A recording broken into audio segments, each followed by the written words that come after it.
सभी श्रोताओं को मेरा नमस्कार। मैं Avinash Singh RPG life sciences के रूमेटोलॉजी टास्क फोर्स की तरफ से आप सभी का हार्दिक स्वागत करता हूं इस अनोखे शिक्षा कार्यक्रम में, जो कोरोना महामारी के दौरान गठिया या आमवाती रोग में बरतने वाली सावधानियों के विषय पर आधारित है। इस महत्वपूर्ण विषय पर अधिक जानकारी देने के लिए आज के हमारे वक्ता भारत के एक मशहूर और आदरणीय रूमेटोलॉजिस्ट डॉक्टर अनीश अग्रवाल हमारे साथ मौजूद हैं। Agarwal sir Brij medical centre Ghaziabad में institute of rheumatology and pain के माननीय डायरेक्टर हैं। मैं आपको बताना चाहूंगा, ब्रिज मेडिकल सेंटर सर का खुद का हॉस्पिटल है। इसके अलावा पुष्पांजलि medical centre Delhi, Narendra Mohan hospital and heart care NCR और कंबाइंड मेडिकल इंस्टीट्यूट देहरादून में वह एक वरिष्ठ कंसल्टेंट रूमेटोलॉजिस्ट के तौर पर भी जुड़े हुए हैं। अग्रवाल सर ने प्राइमरी केयर रूमेटोलॉजी में अपना पोस्ट ग्रेजुएशन डिप्लोमा किया है यूनिवर्सिटी ऑफ बाथ इंग्लैंड से। सर ने एमडी की डिग्री हासिल की है केएमसी मणिपाल से और उन्होंने अपना MBBS armed forces medical college Pune से पूरी की है। एक पेन स्पेशलिस्ट और एक रूमेटोलॉजिस्ट के रूप में उनकी यह अनोखी योग्यता उन्हें एशिया पैसिफिक क्षेत्र में एक व्यापक मेडिको सर्जिकल रूमेटोलॉजिस्ट का दर्जा देती है। इतना ही नहीं, Agarwal sir IRA, ISBMR, ISA, IAM और आईएएसएसपी के लाइफ मेंबर्स भी हैं। राष्ट्रीय और अंतर्राष्ट्रीय जर्नल में भी सर के काफी पेपर्स और रिसर्च आर्टिकल प्रकाशित हैं। अपने इन 25 सालों का अनुभव को हमारे साथ बताने के लिए और इस विषय पर हमें नई जानकारी देने के लिए बिना कोई समय गवाए मैं डॉक्टर अग्रवाल सर का हार्दिक स्वागत करता हूं और सर से अनुरोध करता हूं कि वह ये कार्यक्रम आगे बढ़ाए। धन्यवाद sir. Right, thank you so much for the kind introduction. और आप सबको हमारे साथ जुड़ने के लिए बहुत बहुत धन्यवाद। और इस सिचुएशन में बहुत इम्पोर्टेंट है कि हम कम्युनिकेट करके आप लोगों से बताएं कि सही क्या है और गलत क्या है। आजकल सोशल मीडिया के कारण ऐसी चीजें और ऐसी अफवाहें फैली हुई हैं कि आम आदमी को सही क्या है और गलत के बीच में फर्क नहीं पता चल रहा है। और इसीलिए मेरी थोड़ी सी कोशिश रहेगी कि आप सबको जागरूक करूं कि सही क्या है और मिथ्स क्या हैं, उनको मतलब सही क्या है और मिथ्स क्या हैं। तो इसी के साथ हम आज का प्रोग्राम चालू करते हैं, जिसके अंदर हम लोग मेनली कोरोना वायरस और रूमेटॉइड डिजीजेस के बारे में बात करेंगे। टू स्टार्ट विद, हमारा ऑब्जेक्टिव ये रहेगा कि कोरोना वायरस के बारे में आपको समझाएं और रूमेटॉइड डिजीजेस के बारे में थोड़ा बहुत और समझाएं। और इस दौरान आपने क्या क्या प्रिकॉशन लेने हैं, क्या सावधानियां बरतनी हैं, ये कैसे करना है ये बताएं। और आपको डॉक्टर से किस तरह से सलाह लेनी है और किस समय सलाह लेनी है और क्या करना है और क्या नहीं करना है, ये सारी चीजें आप तक पहुंचाए जाएं। तो शुरुआत में ये हम इंट्रोडक्शन में आपको बताते हैं कि कोरोना क्या है। ये कोरोना के बारे में पहली बात, बहुत मिथ्स आए हैं कि किसी ने कह दिया नहीं ये वायरस है, नहीं है ये बैक्टीरिया है, ये कुछ और है, ऐसी सब बातें आई हैं। पर नहीं, ये इसकी पुष्टि हो चुकी है कि दिस इज अ वायरस। ये एक वायरस है और ये कोरोना टाइप वायरस है, उसका पूरा जीन मैपिंग हो चुका है, ठीक है। और मोस्टली अधिकतर ये रेस्पिरेटरी डिस्ट्रेस या श्वास लेने की तकलीफ पैदा करता है। इसका ओरिजिन चाइना में वुहान में हुआ है, ये सब हमें पता है। और ये दिसंबर 2019 में चालू हुआ था और ये अब डिक्लेयर हो चुका है WHO के द्वारा as a world wide pandemic, मतलब वर्ल्ड वाइड स्प्रेड हो चुका है इसके अंदर। ये सब चीज हम सबको पता है। मेन चीज जो देखने की है इसके अंदर, बुखार के बारे में थोड़ा संक्षिप्त में बताऊंगा कि लोग बाग इवन 99 फीवर पे पैनिक कर जाते हैं और उसके लिए काफी परेशान हो जाते हैं। इसमें अधिकतर बुखार 100.4 या उससे ज्यादा होता है। तो अगर आपका 100 से ज्यादा बुखार है तभी चिंता करने की जरूरत है, तभी अपने आप को टेस्ट कराने की जरूरत है। खांसी में ड्राई कॉफ और वेट कॉफ में बड़ा फर्क होता है। एक ड्राई कॉफ होता है जिसके अंदर आपकी खांसी सूखी है और एक वेट कॉफ होता है जिसके अंदर व्यक्ति को जुकाम के कारण या छाती में बलगम के कारण कॉफ हो रहा है। तो छाती के बलगम के कारण जो वेट कॉफ है वो कोरोना नहीं होता। जो ड्राई कॉफ है, जो सूखी खांसी है, वो कोरोना होता है। सांस लेने में दिक्कत या सांस फूलना, ये बहुत इंपॉर्टेंट है। पर ये सांस फूलना जो है, ये एक्टिविटी, ज्यादा एक्टिविटी के दौरान नहीं। ये सांस फूलना जब माना जाता है जब आप रेस्ट कर रहे हैं, तब भी आपको सांस फूल रहा है। गले में खराश रहना, ये भी एक इंपॉर्टेंट सिम्टम है इसका। और सर दर्द। पर ये सारे सिम्टम्स जो है, ये स्टैंड अलोन या फाइनल आंसर नहीं है। लोगों को तरह तरह के अलग अलग और सिम्टम्स भी इस बीमारी में मिले हैं। जैसे कि कुछ लोगों को केवल टेस्ट चले जाना, या क्या कहते हैं, इस तरह के हियरिंग में प्रॉब्लम्स होना, इस तरह की चीजें, या नाक से स्मेल का चले जाना, इस तरह की चीजें लोगों को मिली हैं। पेट खराब होना कुछ लोगों को वो भी मिली है। तो ये कॉमन सिम्टम्स हैं, ये सारे सिम्टम्स नहीं हैं, ठीक है। और जो एडल्ट्स होते हैं या जो सीनियर्स होते हैं, उनमें सिम्टम्स ज्यादा पाए जाते हैं, यंग लोगों में कम पाए जाते हैं।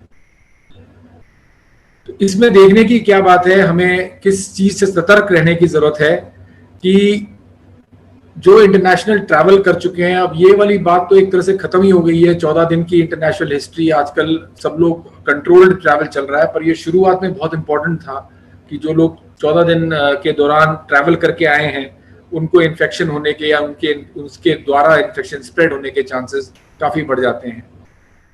रिसेंट इंटरस्टेट ट्रैवल, मतलब अगर आप एक कोरोना महामारी एरिया से या हॉटस्पॉट एरिया से आपने ट्रैवल करा है, तो आपको ध्यान रखने की जरूरत है। आपका किसी मरीज से संपर्क रहा है तो भी आपको ध्यान रखने की जरूरत है। इस बात को छुपाने की जरूरत नहीं है। अगर आपको ये पता चलता है कि आपका किसी मरीज से संपर्क रहा है, तो परेशानी बढ़ने से या बीमारी फैलने से पहले यही है कि आप प्रिकॉशन और सही इलाज लें, और उससे जो आपका और इस बीमारी का कंट्रोल हो सके। आपकी उम्र अगर 55 साल से ज्यादा है, तो चांसेस ये हैं कि आपको इस बीमारी का अगर असर रहेगा तो ज़्यादा स्ट्रॉन्ग रहेगा और आपको दिक्कतें ज़्यादा हो सकती हैं। इसलिए आपको स्पेशल ध्यान देने की ज़रूरत है। जो लोग क्रॉनिक बीमारियों के शिकार हैं, जिसके अंदर हार्ट की बीमारी, स्पेशली हाइपरटेंशन को बताया गया है, जिनको हाइपरटेंशन रहता है, उनको इस बीमारी का असर ज़्यादा होता है। जिनको श्वास की बीमारी या छाती के चेस्ट कंडीशंस रहती हैं, उनको इस बीमारी का असर ज़्यादा होता है। जिनकी इम्यूनिटी बहुत ज़्यादा खराब है, उनको इस बीमारी का असर ज़्यादा हो सकता है। तो जो लोग और बीमारियों से पीड़ित हैं, और ये भी माना गया है जो ज़्यादा जिनका वजन बहुत ज़्यादा है, उनकी ओबेसिटी स्टैंडर्ड है, BMI बहुत ज़्यादा है, उनको इस बीमारी का असर ज़्यादा आता है। तो ये ध्यान रखने की चीज़ें, जिन लोगों को ये सब चीज़ें हैं, वो थोड़ा सा अपना ज़्यादा ध्यान रखें दूसरों से। ये फैलती कैसे है?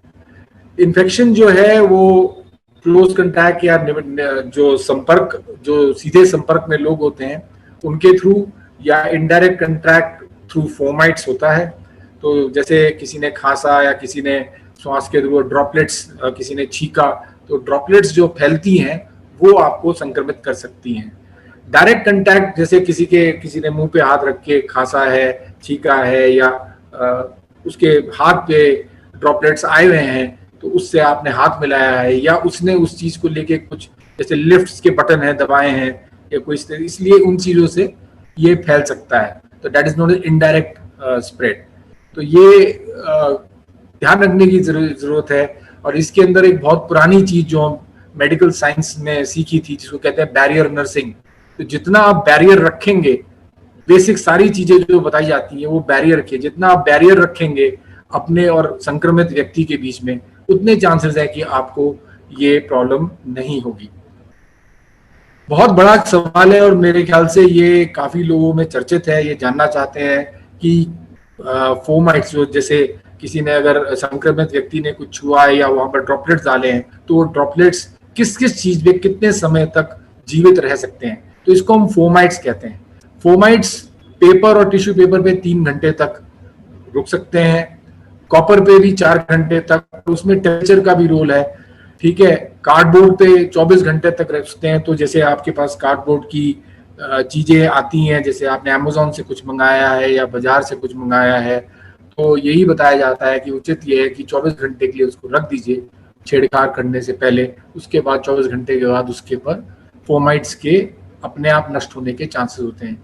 ऐसी लकड़ी पर 2 दिन बताया जाता है, क्लॉथ पे 2 दिन बताया जाता है, कपड़े इसलिए कपड़े जो मतलब जो लोग मरीजों को हैंडल कर रहे हैं उनको अपने कपड़े डिस्पोज करने पड़ते हैं। और हम लोग जैसे डॉक्टर्स हैं, हम भी घर जाते हैं तो अपने ये कपड़े जैसे लैब कोट पहनते हैं तो हम उसको निकाल के या उसको घर नहीं लेकर जाते हैं। स्टेनलेस स्टील में 2 से 3 दिन तक रह सकता है। जैसे उनके बर्तन है जो उन्होंने इस्तेमाल करे, जो संक्रमित लोग हैं या जो इन्फेक्टेड लोग हैं, तो उनके बर्तन ऑब्वियसली इस्तेमाल नहीं करने चाहिए। और पॉलीथीन में अप टू 3 डेज, ग्लास में up to 4 days, paper money 4 days. ये एक बहुत बड़ा इशू है स्पेशली इंडिया में। इंडिया में हम लोग अभी भी डिजिटल मनी में कम विश्वास करते हैं और पेपर मनी पे करते हैं। और एक कई लोगों की उसको गिनने की आदत है कि थूक का इस्तेमाल करा जाता है, तो ये चीज़ नहीं करनी चाहिए। स्पेशली स्पिरिट का इस्तेमाल, पेपर पानी कहीं से लेके इस्तेमाल करिए। और अगर आपको गिनने की ज़रूरत भी पड़ती है तो बेस्ट यही है कि उसके बाद आप इमीडिएटली अपने हैंड को सैनिटाइज करिए और नोट को जो आपने नोट प्रिक्योर करें उनको कहीं रख दीजिए। तो उसके बाद अगर आप सैनिटाइज करते हैं, उसको बिना मुंह पे लगाए या अपनी बॉडी पे लगाए, तो आप सेफ हैं। ऐसा नहीं है कि आप पैसा हैंडल नहीं कर सकते हैं, पर ध्यान रखने की जरूरत है। इन चीज़ों का मतलब है कि इन चीज़ों से जब आप पास आते हैं तो आप अपना ध्यान रखिए कि आपको करना कैसे है। ये नहीं कि आपने नोट गिना और उसी के बाद आपने खाना खाना शुरू कर दिया बिना हाथ धोए। इन चीज़ों का ध्यान रखना बहुत ज़रूरी है। ऐसे ही सर्जिकल मास्क है, ये स्पेशली आउटसाइड सर्जिकल मास्क, अगर इन्फेक्शन उस पर आ गया, जैसे हम लोग विजिट करते हैं अगर मरीज को, किसी को या कोई मरीज हम पे आता है, तो हमें 7 दिन तक उससे संक्रमण होने के चांसेस रहते हैं। इसलिए हम लोग कभी भी इवन N95 काफ़ी समय तक हम रीयूज़ नहीं करते हैं। स्प्रेड करने के जर्म्स के तरीके क्या हैं, उनसे अवॉइड करने का क्या तरीका है। बीमार मरीज से आपको दूर रहना है। देखिए क्या होता है कि घर में कोई बीमार हो जाता है तो आइसोलेशन एक बहुत इंपॉर्टेंट शब्द है। मेरे ख्याल से बच्चा बच्चा इस वर्ड को अच्छी तरह से समझ गया है। अपने आप को सेल्फ आइसोलेशन करना सबसे बड़ी चीज़ है। अगर आपको डाउट भी है कि आपको हल्का सा बुखार है, आपको डाउट है कि आपको इन्फेक्शन हो सकता है, तो आप अपने आप को सेल्फ आइसोलेट करिए। कम से कम एसिम्प्टोमेटिक फेज में आप किसी को इन्फेक्शन नहीं पहुंचाएंगे और ये श्योर है कि आपके घर के लोग बचे रहेंगे इस बीमारी के असर से। थूकते समय मुंह पर रुमाल रखना, या छींकते समय मुंह पर रुमाल रखना बहुत जरूरी है, या एल्बो का इस्तेमाल करिए छींकते हुए, जो कि आपके जो छींक के कारण ड्रॉपलेट्स हैं वो चारों तरफ ना फैलें। बैरियर का यूज जिसको हम कहते हैं। और सामान जो छूते हैं आप उसको स्टरलाइज करिए, उसको सैनिटाइज करिए रेगुलरली। फॉर एग्जांपल आप बाहर से आते हैं तो आपके पास चाबियां हैं, आपके पास अपने पेन है, या फॉर एग्जांपल पर्स है या मोबाइल है, ये सब चीज़ों को आप रेगुलरली सैनिटाइज करिए, साफ करिए। और ये बहुत ज़रूरी है क्योंकि फोमाइट्स इन पे बैठ सकते हैं और इन चीज़ का ध्यान रखना बहुत ज़्यादा ज़रूरी है। और ये आदतें जो मुंह को छूना बार बार या आंखों को बार बार छूना रगड़ना, इसको अवॉइड करिए, स्पेशली जब आप बाहर हैं, क्योंकि जब आप बाहर रहते हैं तो ड्रॉपलेट्स, अगर आपने किसी चीज़ को छुआ है, उसके ड्रॉपलेट्स आपके हाथ में आ गए हैं, तो वो अगर आप मुंह और आंखों के रास्ते ही आपको संक्रमण पहुंचाएंगे। बीमारी के समय घर पे रहना, अगर आप बीमार हैं तो आइसोलेशन बहुत इंपॉर्टेंट है। और 20 सेकंड तक हाथ धोना साबुन से सही तरीके से, इसके बारे में मेरे ख्याल से बहुत डिटेल में आपके पास काफ़ी इंफॉर्मेशन पहुंच चुकी है। जो इम्पोर्टेंट बात है कि चिंता करनी चाहिए या नहीं करनी चाहिए, तो थोड़ा सा इस चीज को जब भी आप चिंता करते हैं, इस ग्राफ को अगर आपको ध्यान करेंगे तो आपको समझ में आएगा कि इतनी बड़ी चिंता करने की बात नहीं है। सतर्क रहना या ध्यान करना वो चिंता के इक्विवेलेंट नहीं है। It's not equal to being worried about it all the time, because if you are going to be aware, that is important that you don't spread. तो वो ये चिंता कर करके आप क्या करेंगे, आप अननेसेसरली और अपनी प्रॉब्लम्स खड़ी कर लेंगे। तो जानने की क्या जरूरत है आपको कि टोटल केसेस में से जो डेथ है वो बहुत कम होती है। अगर आपके पास ये आंकड़ा है तो ये पता लगेगा 60 ईयर्स से ऊपर के केसेस में जो डेथ रेशियो है compare to infected ratio is very low. Males में ज्यादा क्यों है, क्योंकि मेल्स ज्यादा मतलब एक तरह से बाहर ज्यादा रहते हैं लेडीज के बनस्पत, और मेल्स ज्यादा लोगों के कंटैक्ट में भी आते हैं। लेडीज के अंदर कोई इसमें ऐसी चीज नहीं पाई गई है कि लेडीज में कोई रेजिस्टेंस पावर है किसी चीज की या नहीं। पर इम्पोर्टेंट यही चीज है कि ऐसा नहीं है कि हर व्यक्ति जो संक्रमित होगा उसके जान के लाले पड़ने वाले हैं। 90% प्लस, 90% प्लस का मतलब मैं एग्जैक्ट फिगर आपको बताऊं, कोई रोज ही आंकड़ा बदलता है। पीपल विल बी नॉर्मल, उनको ये इन्फेक्शन से कोई बड़ी प्रॉब्लम नहीं होनी। तो जिन लोगों को रिस्क हाई है किसी और कारण, उन्हीं को दिक्कतें हो सकती हैं। तो ये बहुत इंपॉर्टेंट है। क्या कोरोना मतलब रूमेटॉइड लोगों के लिए खतरनाक है? ये बहुत बड़ा सवाल है और इसी चीज के ऊपर मेन हमारा टारगेट है आज, क्योंकि हमारे ज्यादातर मरीज जो हैं वो रूमेटॉइड डिजीज के संक्रमित मतलब सफरर्स हैं। तो उनको यही डर है कि क्योंकि इनकी इम्यूनिटी लो है और इम्यूनिटी लो रहते हुए इनको क्या कहते हैं बीमारी लगने के ज्यादा चांसेस हैं। नंबर एक सवाल। दूसरा सवाल ये, अगर बीमारी लगती है तो ज्यादा दिक्कतें आती हैं। तो ये सारे सवाल आपके जहन में उठते हैं, तो इनका क्लियर कट आपको ये पता रहना चाहिए कि क्या करना चाहिए। फिलहाल कोरोना के कारण रूमेटॉइड या आम बाती जो रोग होते हैं, इनके संबंध में कोई औपचारिक सबूत नहीं है कि भाई इस बीमारी का संक्रमण ज्यादा होता है। इस चीज का कोई इंफॉर्मेशन नहीं है। और ऐसे रोगी में जिन जोखिम जो है बीमारी का, अगर बीमारी हो जाती है तो ये कम से मध्यम होता है। इट इज नॉट दैट कि इस रूमेटॉइड पेशेंट्स में बीमारी का जोखिम ज्यादा होता है, क्योंकि ये अंडर ट्रीटमेंट है। Most patients are under treatment. तो कुछ लोगों ने इनफैक्ट शुरुआत में बीमारी की दवाइयां ये कह के कि ये भी इम्यूनिटी डाउन करती हैं, रोकने की कोशिश करी है। हमसे पूछा कि हमें बीमारी की दवाइयां रोकनी चाहिए नहीं चाहिए, तो इसका आंसर यही है कि नहीं, आपको बीमारी की दवाई पूर्ण तरीके से इनफैक्ट और कॉशियसली और रिलीजियसली लेना जरूरी है। क्योंकि अगर आपकी दवाइयां कम होगी तो आपकी बीमारी बढ़ेगी तो आपको जो इम्यूनिटी है वो और ज्यादा प्ले करेगी। ठीक है। और जोखिम के मामले में 65 इयर्स एंड अबव को ध्यान करने की ज्यादा जरूरत है। और कोई मेडिकल कंडीशन साथ में, कई लोगों को डायबिटीज, हाइपरटेंशन ये साथ में रहता है। और जो इम्यूनोसप्रेसेंट ड्रग्स ले रहे हैं उनको ध्यान करने की जरूरत है कि उनको इन्फेक्शन ना लगे, क्योंकि इम्यूनोसप्रेसेंट ड्रग्स अगर आप ले रहे हो तो आपकी इम्यूनिटी लो है। पर इसके अंदर भी जो इम्यूनोसप्रेसेंट ड्रग्स आप रूमेटॉइड के लिए ले रहे हो, इसके अंदर बात कुछ और है। क्योंकि रूमेटॉइड की जो ड्रग्स हैं वो साइटोकाइन टारगेटेड ड्रग्स होती हैं। और साइटोकाइन टारगेटेड ड्रग्स जो होती हैं वो एक्चुअली कोरोना के फाइनल इफेक्ट, जिसको हम साइटोकाइन स्टॉर्म कहते हैं, उसको कम करती हैं। तो उसमें आपको घबराने की जरूरत नहीं है कि जो आप दवाइयां ले रहे हैं वो आप रेगुलरली लेते रहें। जो भी आपको डॉक्टर ने प्रिस्क्राइब कर रखा है रेगुलर लेते रहें। इसके अंदर सबसे ज्यादा सवाल उठता है स्टेरॉइड के ऊपर। बल्कि शुरू में पहले 1-2 महीने के लिए स्टेरॉइड्स का, जो लोग स्टेरॉइड के ट्रीटमेंट में हैं उनको क्या करना चाहिए, कम कर देना चाहिए या हटा देना चाहिए, उसके ऊपर काफी सवाल उठे थे। और स्टेरॉइड्स के अंदर ये बताया जाता है कि अगर आप सेफ डोज स्टेरॉइड की ले रहे हैं तो आप टोटली सेफ हैं। अगर आप हाई डोज ले रहे हैं तो बताया जाता है थोड़ा कम करने की कोशिश करिए अगर हो सकता है। बेहतर यह है कि स्टेरॉइड स्पेयरिंग ट्रीटमेंट, जिसको हम कहते हैं बायोलॉजिक थेरेपीज, इस तरह के ट्रीटमेंट्स लीजिए जो कि आपको हाई डोज स्टेरॉइड की जरूरत ना पड़े। बाकी कोई भी रूमेटॉइड की ड्रग नहीं है जो आपको ज्यादा परेशानी देती है। थोड़ा सा आम व्यक्तियों के लिए जो हमारे साथ जुड़े हुए हैं बताने के लिए कि रूमेटॉइड की बीमारियां कौन कौन सी होती हैं। एक तो अपना रूमेटॉइड आर्थराइटिस ही है, then there is psoriatic arthritis या psoriatic disease, ankylosing spondylitis, then lupus erythematosus, that is systemic lupus erythematosus को एसएलई कहते हैं, और स्क्लेरोडर्मा है, डर्मेटोमायोसाइटिस है, वैस्कुलाइटिस है, पॉलीमायल्जिया रूमेटिका है। इस तरह की बहुत सारी बीमारियां हैं जो रूमेटॉइड कंडीशंस के अंडर में आती हैं और वो जिनका इलाज हमारे मरीजों का चल रहा है रेगुलरली। तो आपके लिए क्या गाइडलाइंस हैं रूमेटॉइड पेशेंट्स के लिए? कुछ तो सिंपल आम गाइडलाइंस हैं। नंबर 1 कि भाई stay at home, follow social distancing.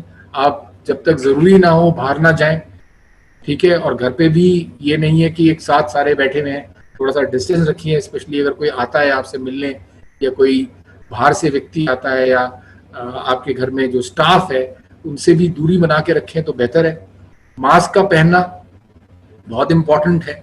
और हाइजीन ये एक बहुत इंपॉर्टेंट इशू है। ये इवन बिफोर इस महामारी के आने से पहले भी हम आपको सबको ट्रेनिंग देते हैं जब भी कोई मरीज हमारे पास आता है कि किस तरह से अपनी हाइजीन के बारे में ज़्यादा ध्यान रखिए। Self quarantine 14 days if you are in contact, ये बहुत इंपॉर्टेंट है। अगर आप किसी से कंटैक्ट में हुए हैं तो अपना क्वारंटीन करिए, सेल्फ क्वारंटीन करिए। ये अंदर करिए कि हमें 5-6 दिन में कोई बुखार नहीं आया है, कुछ नहीं हुआ है तो हमें कुछ नहीं होगा। कुछ लोगों को लेट भी ऑनसेट होता है, तो इट इज़ बेटर कि आप ध्यान रखिए और परेशान नहीं होइए। इस समय बहुत अच्छी तरह से, बल्कि मेरे तो सारे मरीज जानते भी हैं कि हम रेगुलरली टेलीमेडिसिन से उनसे कांटेक्ट में, नेट कॉन्फ्रेंस हम करते हैं और हमने सबको मैसेजेस भी भेजे हैं कि कभी भी कोई दिक्कत आए आप टेलीमेडिसिन या नेट कॉन्फ्रेंस से हम लोगों के संपर्क में आइए। आने की फजूल में हर बात पे जरूरत नहीं होती। आपको जब केवल कंसल्टेशन करनी है तो आजकल सिस्टम्स और हमारे पास एप्स इतने बढ़िया हैं कि वीडियो कॉन्फ्रेंस करके, और हमारे पास तो वैसे भी नेट पे डिटेल्स हैं हमारे सारे मरीजों के, हम आपको पूरी तरह से ट्रीटमेंट दे सकते हैं। बल्कि जब लॉकडाउन चल रहा था काफ़ी मरीज ये भी जानते हैं कि उनका टेलीमेडिसिन से हमने ट्रीटमेंट भी किया और साथ में हमने ये भी सुविधा उनको प्रोवाइड करी कि दवाइयाँ उनके घर पे पहुँचे, उनको कहीं जाना ना पड़े। और इस तरह से आप अपने आप का भी बचाव कर सकते हैं और ओवरऑल सोसाइटी का भी आप बचाव कर सकते हैं। इन चीज़ों का ध्यान रखना बहुत ज़रूरी है। Do not fear a person, मतलब इन पर्सन डॉक्टर विजिट अगर आपको जरूरत है और डॉक्टर एडवाइस कर रहा है कि आपको आने की जरूरत है, तो आप ये जानिए कि जहां आप जा रहे हैं वहाँ डॉक्टर अपना पहले से ही ध्यान रख रहा है, उसको भी संक्रमण का डर है तो उसने अपनी तरह से हर तरह से प्रिकॉशन ले रखा है। आप जो लोग यहाँ पर आए हैं विजिट करने के लिए, उन्होंने देखा होगा हमने सारे जो रूल्स रेगुलेशन से लेके एक्स्ट्रा जितना भी प्रिकॉशन है मरीज के लिए भी है और हमने अपने आप के लिए भी सारे रखे हुए हैं और यही बेहतर है। देखिए 90% अगर लोग टेलीमेडिसिन से मैनेज कर लेंगे, केवल जिनको जरूरी आना है डॉक्टर पे उन पे जाएंगे, तो ऐसे सेंटरों पे, हमारे सेंटरों में भीड़ नहीं लगेगी और फिर संक्रमण के चांसेस भी कम हो जाएंगे। तो यही बेहतर है आज के जमाने में और यही मेरे ख्याल से फ्यूचर ऑफ मेडिसिन है कि केवल कंसल्टेशन परामर्श के लिए आप आते हैं तो वो उसकी क्या जरूरत है, वो नेट से हो सकता है काफी हद तक, स्पेशली अगर आपको हमने पहले देख रखा है और आपका सारा डेटा हमारे पास है तो कोई दिक्कत नहीं होती। थोड़ी सी स्मोकिंग और ड्रिंकिंग के बारे में, क्योंकि स्मोकिंग एंड ड्रिंकिंग आपकी इम्यूनिटी भी डाउन करती है, प्लस आपको चांसेस ऑफ इन्फेक्शन भी बढ़ाती है, क्योंकि these are social ills, social activity करने के लिए मना करा जाता है। तो ये एक इम्पॉर्टेंट चीज है कि इन चीज़ों से आप दूर रहें। नींद अच्छी लीजिए क्योंकि अच्छी नींद से इम्यूनिटी इंप्रूव करती है। मेरे ख्याल से अगर बात करी जाए what is the best answer to improve your immunity, ये सारी चीजें जो दुनिया भर की बताई जाती हैं, लोग कहते हैं ये खाइए, वो खाइए, ऐसा करिए, वैसा करिए, सबसे बढ़िया आंसर जो जेन्युइन आंसर है, गेट अ गुड स्लीप। अगर आप अच्छा सोते हैं तो आपकी इम्यूनिटी बहुत इंप्रूव करती है। Use government approve apps obviously अपने आप का देखने के लिए, ध्यान रखने के लिए कि आपके चारों तरफ क्या हो रहा है और आप संक्रमित हो गए या आप किसी से कंटैक्ट में हुए नहीं, आए हैं नहीं आए, तो आरोग्य ऐप बहुत बढ़िया ऐप है और बहुत बढ़िया गवर्नमेंट का इनिशिएटिव है। इसका आप इस्तेमाल कीजिए और अपने पास रखिए, क्योंकि जब भी मेरे पास कोई मरीज आता है, हमारे पास हमने तो रूल बना रखा है कि आप आरोग्य ऐप से चेक करिए कि भी आप किसी कंटैक्ट में आए नहीं आए। देखिए ये आपकी सेफ्टी प्लस सबकी सेफ्टी है और आपकी सेफ्टी से ज्यादा इंपॉर्टेंट ये भी है कि पूरी दुनिया सेफ रहे, इस चीज का ध्यान रखिए। तो ये आप, मेरे ख्याल से इससे कोई घबराने की जरूरत नहीं है और सभी लोगों को इस ऐप को डाउनलोड करके इसका इस्तेमाल करना चाहिए। रेगुलर एक्सरसाइज अगेन ये एक बहुत बढ़िया चीज है जिससे इम्यूनिटी भी बढ़ती है और आपकी मस्कुलर स्केलेटल हेल्थ भी बढ़ती है और मस्कुलर स्केलेटल स्ट्रेंथ भी बढ़ती है। तो ये बहुत इंपॉर्टेंट है कि आप रेगुलर एक्सरसाइज करें जैसे भी आपसे हो सकता है, और हम आपको ये ट्रेनिंग भी देते हैं कि किस तरह से एक्सरसाइज करिए। और वेबसाइट पे भी आपने कईयों ने देखा होगा कि हमारे वेबसाइट पे डिटेल दे रखी है कि एक्सरसाइज किस तरह से होनी चाहिए। डाइट बहुत इंपॉर्टेंट है, आप अपनी डाइट को सही तरह से लीजिए। ऐसी डाइट नहीं लीजिए जिससे कि मोटापा बढ़े और या जिससे आपको क्या कहते हैं हेवीनेस हो। तो अच्छे फल फ्रूट का सेवन करना आपकी मतलब डाइट इंप्रूव करती है। और बहुत इम्पॉर्टेंट है कि आप तनाव मुक्त रहें, स्टे रिलैक्स्ड, क्योंकि ये सब चीज़ आज है कल चली जाएगी और कल हम सब बैठ के फिर एक साथ बैठेंगे और इस चीज़ के लिए डिस्कस करेंगे कि हम किस चीज़ के दौर से निकले हैं। और कोई ऐसी बात नहीं है कि बहुत बड़ा इशू है, अगर आप ध्यान रखते हैं तो कोई दिक्कतें नहीं आती। तो दवाइयों के बारे में आप जानना चाहेंगे, जो ट्रीटमेंट के, जो मेरे से ट्रीटमेंट ले रहे हैं जो या और अन्य डॉक्टरों से ट्रीटमेंट ले रहे हैं, आपको क्या करना चाहिए। तो इसका बहुत क्लियर कट गाइडलाइन आ चुका है by ACR, by British society of rheumatology. By American rheumatology society and European league.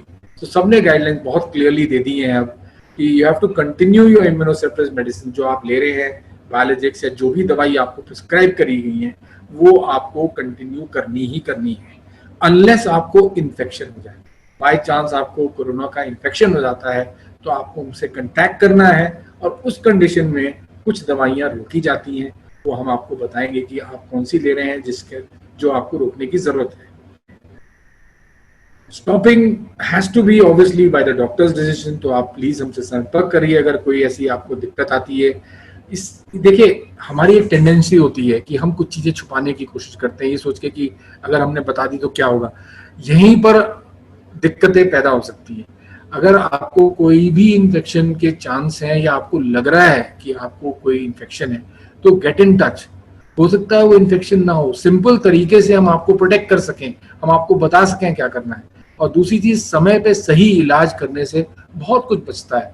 तो इट्स बेटर कि आप get in touch with your doctor when you are having doubt of infection और when you are having any problems, get in touch.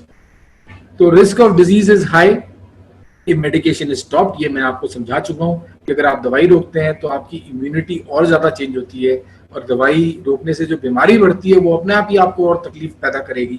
तो it is better कि आप दवाई को अपने चालू रखें, कंटिन्यू योर मेडिसिन।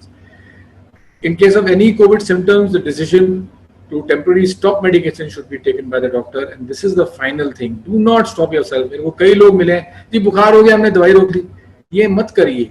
और आम डॉक्टरों को हमारी दवाइयों के बारे में नहीं पता है, तो बेहतर यही है आप हमसे टच में लीजिए, टेली कॉन्फ्रेंस करिए, हमें व्हाट्सएप मैसेज भेजिए, हम आपको कांटेक्ट करेंगे और आपको बताएंगे कि देखिए कौन सी दवाई आपको रोकने की जरूरत है और कौन सी नहीं है। ये महामारी की बात ही नहीं है, ये पहले भी कई बार हमने देखा है कि जी आपको बुखार हुआ, जुकाम हुआ, जी हमने 10-15 दिन आपकी दवाई रोक दी। 10-15 दिन रूमेटॉइड की दवाई रोकने का मतलब आप आगे चल के फ्लेयर को इन्वाइट कर रहे हैं, और अगर फ्लेयर हुआ तो फिर आपके दिक्कतें और बढ़ेंगी। तो बेहतर यही है कि आपको जब भी रोकने की कोई भी सलाह भी दे तो आप हमें इन्फॉर्म करिए कि इस बीमारी की हमें ये प्रॉब्लम हो रही है, हमें ये सलाह दी गई है, हमें करना क्या चाहिए। हम आपको सही है, हमेशा हमसे आपसे बात करने की जरूरत नहीं है, आपको व्हाट्सएप पे भी उसका रिप्लाई हम दे सकते हैं, जो हमने सबको व्हाट्सएप पे ग्रुप बना रखा है, सबको कंटैक्ट दे रखा है, तो आप कंटैक्ट कर सकते हैं उसके ऊपर। कुछ दवाइयां जो आप ले रहे हैं, आप लोग सब अवेयर हैं कि कौन सी दवाई आपको चल रही है। तो जिन लोगों को स्टेरॉइड चल रही है, वैसे मेरे पेशेंट्स में आपको सबको पता है कि बहुत कम स्टेरॉइड का यूज होता है, केवल जरूरत कंडीशन में दिया जाता है, और जब भी दिया जाता है तो सेफ लिमिट स्टेरॉइड आपको चल रही है। तो जो हमारे पेशेंट है उनको डरने की जरूरत नहीं है। पर ये केवल हमारे लिए नहीं है, ये सारे लोगों के लिए है, सब लोगों की जानकारी के लिए है। तो ये जानने की जरूरत है कि स्टेरॉइड का मिसयूज नहीं होना चाहिए। पर हाई डोज स्टेरॉइड कई लोग लिखते हैं, काफी डॉक्टरों के पर्चों पे रहते हैं, तो उन चीजों के लिए ध्यान करने की जरूरत है कि वो हमें रोकना पड़ेगा या चेंज करना पड़ेगा। स्टेरॉइड के इंजेक्शन के अंदर दो तरीके होते हैं। एक तो इंजेक्शन जो हम लोग आईवी लगाते हैं या आईएम लगाते हैं, ड्रिप से देते हैं या मसल्स में देते हैं, जिनको हम सिस्टमिक इंजेक्शन कहते हैं। तो वहां पर अगेन डोज का बहुत इंपॉर्टेंस है कि हमें किस लिए देना पड़ रहा है और क्या डोज दे रहे हैं। हम कोशिश यही करते हैं कि सेफ डोज की तरफ आपको रखें। किसी को लूपस है, उसको स्टेरॉइड देने की, एक्टिव लूपस में स्टेरॉइड देना इज लाइफ सेविंग। वैस्कुलाइटिस, इसमें भी लाइफ सेविंग है। तो ऐसी कई बीमारियां हैं जिसके अंदर steroid use is life saving, तो वहां पर हमें देना ही है सिस्टमिक। दूसरा होता है लोकली गिवन स्टेरॉइड, जिसको हम कहते हैं जॉइंट्स में दिया, जो जॉइंट्स में लोकली मैच। ये सबसे बढ़िया तरीका है, स्पेशली अगर आपकी बीमारी इस तरह की है जहां पर कुछ लोकल एरियाज इन्वॉल्व हैं, तो हम उन लोकल एरियाज को ट्रीट करके एक तरह से आपको डीबल्क कर देंगे। जैसे कि जॉइंट्स के अंदर है, अगर 3-4 जॉइंट्स के अंदर आपको डिजीज है, तो वहां पर मैनेज करके स्टेरॉइड से आपकी बीमारी को एक तरह से क्रैश या डीबल्क कर देते हैं, and that is the best option for you. So steroid use is not something कि आप कैसे भी इस्तेमाल कर रहे हैं, उसका एक बहुत स्पेसिफिक तरीका होता है, उसकी पूरी जानकारी आपको आपके डॉक्टर को होनी चाहिए। जहां तक बायोलॉजिक्स या बायोलॉजिक्स का यूज है, कोई दिक्कत नहीं है आपके बायोलॉजिक्स के यूज में। बस वही है कि इंट्रावेनस बायोलॉजिक्स थोड़ा सा क्वेश्चनेबल इसलिए हो रहे हैं इस समय, क्योंकि हॉस्पिटल्स जहां पर ये चीज की सुविधा अवेलेबल है वहां पर कोविड के मरीज भी हैं, तो वहां संक्रमण होने के चांसेस बढ़ जाते हैं। तो इसको ध्यान रखने की जरूरत है। आप ऐसी जगह जाएं जहां पर इस तरह के मरीज नहीं है। जैसे हमारे यहाँ तो बिल्कुल ही हमने कोविड के मरीजों को नहीं टेकअप कर रखा है। जहां तक दर्द की दवाई जिसको आप कहते हैं एनसेड्स का यूज है, इसका ध्यान रखने की जरूरत है, आप कितना इस्तेमाल कर रहे हैं। शुरू में इनफैक्ट जब ये बीमारी आई थी या महामारी आई थी, कई जगहों पे ये कहा गया था कि एनसेड्स यूज करने से क्या कहते हैं, इन्फेक्शन के बाद जो ग्रेविटी के चांसेस हैं या जो मोर्टेलिटी के चांसेस है वो बढ़ जाते हैं, या डिजीज को हम कंट्रोल नहीं कर पाते हैं। ऐसा कुछ नहीं है, ये चीज प्रूव हो चुकी है कि एनसेड यूज करने से कोई प्रॉब्लम नहीं है ऐसी। पर आपको जब जरूरत हो तभी तो यूज करेंगे, जब आपको प्रिस्क्राइब करा गया है, आपकी इन्फ्लेमेशन खत्म करने के लिए दिया गया है, तभी यूज करिए। आप बिना किसी डॉक्टर की सलाह के, जैसे कई लोग जाते हैं केमिस्ट के पास गए, आप दर्द की दवाई ले आए, उस तरह से नहीं यूज करिए, तो वो आपको दिक्कत कर सकती है। कई लोगों में, हमारे मरीजों में एंटी मलेरियल दवाइयां चल रही हैं और इस चीज के बारे में मेरे ख्याल से बहुत हल्ला मच चुका है, और अगर हम बात करना शुरू हो गए तो पूरी हिस्ट्री चालू हो जाएगी। तो ये जानना बहुत जरूरी है कि देखिए, एंटी मलेरियल्स आपकी जान के लिए बहुत इंपॉर्टेंट है, आपकी डिजीज के लिए बहुत इंपॉर्टेंट है। तो रोमेटॉइड में, लूपस में या और बीमारियों में जिन लोगों को रेगुलर डोज चल रही है, उनको वही डोज लेनी है और रेगुलरली लेनी है। हमारे पास कई मरीजों का है, सर आपने तो ये 200 मिलीग्राम रोज लिख रखी है, अखबार में तो आ रहा है जी 200 मिलीग्राम हफ्ते में 2 बार लेनी चाहिए या ऐसे करके लेनी चाहिए, ये तो कोरोना की दवाई है, आपने हमें क्यों दे रखी है, हमें कौन सा कोरोना हो गया। देखिए, ये कोरोना की दवाई बाद में बनी है या बाद में इसको सजेस्ट करा गया है, और उसके बारे में WHO की काफी टिप्पणी आ चुकी है, but primarily it is a anti rheumatoid drug. ये रूमेटॉइड में ही इजाद हुई थी, रूमेटॉइड के लिए ही इजाद हुई थी। तो रूमेटॉइड में, लूपस में या कुछ इस तरह की बीमारियों में हम आपको जो डोज दे रहे हैं वो आप डोज कंटिन्यू रखें और मेंटेन रखें, और उसको चेंज करने की जरूरत नहीं है। जहां तक प्रिवेंशन की बात है, वो अलग इशू है कि क्या ये सही में प्रिवेंट करता है, क्या ये प्रोफिलैक्टिव है या नहीं है। इसके बारे में बहुत चीजें कह दी गई हैं, तो मैं नहीं समझता हूं कि मैं कोई अपना एक और कुछ कह के उस पर वजन डालना पसंद करूंगा। हाँ, ये जरूर है कि आज भी प्राइमरी ट्रीटमेंट जो हम इंडिया में ऑफर कर रहे हैं, वो यही दवाई का इस्तेमाल कर रहे हैं जब कोई सस्पेक्टेड कोरोना पॉजिटिव पेशेंट होता है जिसको सिम्टम्स ज्यादा नहीं होते हैं। और प्रोफिलैक्सिस में हफ्ते में 1 या 2 बार लेने में कोई दिक्कत नहीं आती है, अगर आपको कोई हार्ट की कंडीशन नहीं है। तो ऐसा नहीं है कि आप अपने आप ही बिना किसी डॉक्टर की सलाह के चालू करें। आपको जानना चाहिए कि आपकी बॉडी में और कोई बीमारी तो नहीं है। अगर आपको फॉर एग्जाम्पल एरिथमियाज है, टैकिरिथमियाज है, या हार्ट की कोई ऐसी प्रॉब्लम है जिसके अंदर रिदम प्रॉब्लम्स हैं या ECG इश्यूज हैं, तो आपको ये दवाई बहुत ही अपने डॉक्टर के कंसर्न करके, क्योंकि ये और प्रेसिपिटेट कर देगी, और हम इनफैक्ट एक डॉक्टर को लूज कर चुके हैं इसी मिसयूज के कारण, ये आप सबको पता होगा। जहां तक हम ARBs या ACE इनहिबिटर्स, ये जो एंटी हाइपरटेंसिव मेडिसिन हम दे रहे हैं आपको, तो वो आपको कंटिन्यू करनी है। जितनी भी आपकी दवाइयां हैं, जो आपकी बीमारी की कंट्रोल की दवाइयां हैं, डायबिटीज की दवाई, ये सब आपको तरीके से कंट्रोल करनी है। और वंस अगेन मैं कहना चाहूंगा, टाइट कंट्रोल बहुत इंपॉर्टेंट है। जितना बढ़िया कंट्रोल रहेगा उतना ही बढ़िया आपका रिजल्ट रहेगा। तो ये नहीं है चलता है जी, थायराइड की दवाई ले रहे हैं, चलता है जी, थोड़ा बढ़ा हुआ है, डायबिटीज की थोड़ी बड़ी हुई है जी, 200-300 ही तो आ रही है, क्या फर्क पड़ता है। नहीं, प्लीज अपनी बीमारी का प्रॉपर कंट्रोल रखिए। डिजीज मॉडिफाइंग ड्रग जैसे मेथोट्रेक्सेट है, हाइड्रोक्सीक्लोरोक्विन भी अपने आप में डिजीज मॉडिफाइंग ड्रग है, सल्फासालाजीन है, इस तरह की ड्रग्स हम आपको दे रहे हैं, तो इनका कंटिन्यू करना बहुत बहुत जरूरी है। और इनके ट्रीटमेंट के दौरान जो हम रेगुलर मॉनिटरिंग आपसे कहते हैं, ये भी करना बहुत जरूरी है। इम्यूनोसप्रेसेंट्स हम आपको देते हैं, इसके अंदर बहुत इंपॉर्टेंट है कि आप उनको कंटिन्यू करें। और अगर बाई चांस आपको इन्फेक्शन होता है तो हम आपसे कहते हैं 2 हफ्ते के लिए इन दवाइयों को रोकने की जरूरत पड़ेगी। जहां तक जैसे डिजीज मॉडिफाइंग कॉमन ड्रग्स हैं, सल्फासालाजीन, मेथोट्रेक्सेट, लेफ्रिनोमाइड या जैक इनहिबिटर्स हैं, या IL-6 बायोलॉजिक्स या और दूसरी बायोलॉजिक्स हैं, इनको आपको कंटिन्यू करना है। और अगर आपको संक्रमण हो जाता है, फॉर एग्जांपल इन्फेक्शन हो जाता है, देन करीब 2 हफ्ते के लिए इनको रोकने में कोई बुराई नहीं होती।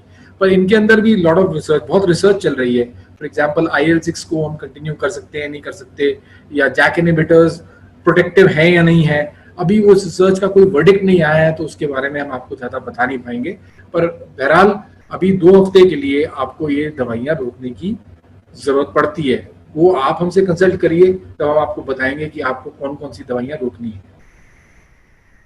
ट्रीटमेंट की जहां तक बात है, आपको ये जानने की जरूरत है कि ट्रीटमेंट की क्लियर कट इस समय गाइडलाइंस आ रही हैं, जो समय समय पे हमारी नॉलेज जैसे बढ़ती है वैसे गाइडलाइन चेंज करी जा रही हैं। तो मेडिकल फ्रेटर्निटी ऐसा नहीं है कि कोई पुरानी मेथड या पुराना तरीका इस्तेमाल कर रही है। हम जैसे जैसे इस चीज के बारे में जान रहे हैं, या जैसे हमारी जानकारी इंप्रूव कर रही है, हम उस तरह से धीमे धीमे अपनी मतलब रेगुलरली अपनी गाइडलाइंस को अपडेट करते हैं और वो गाइडलाइंस हम आपके लिए वो पेश करी जाती है। सारे हॉस्पिटल्स उसी गाइडलाइन प्रोसेस को चालू करते हैं।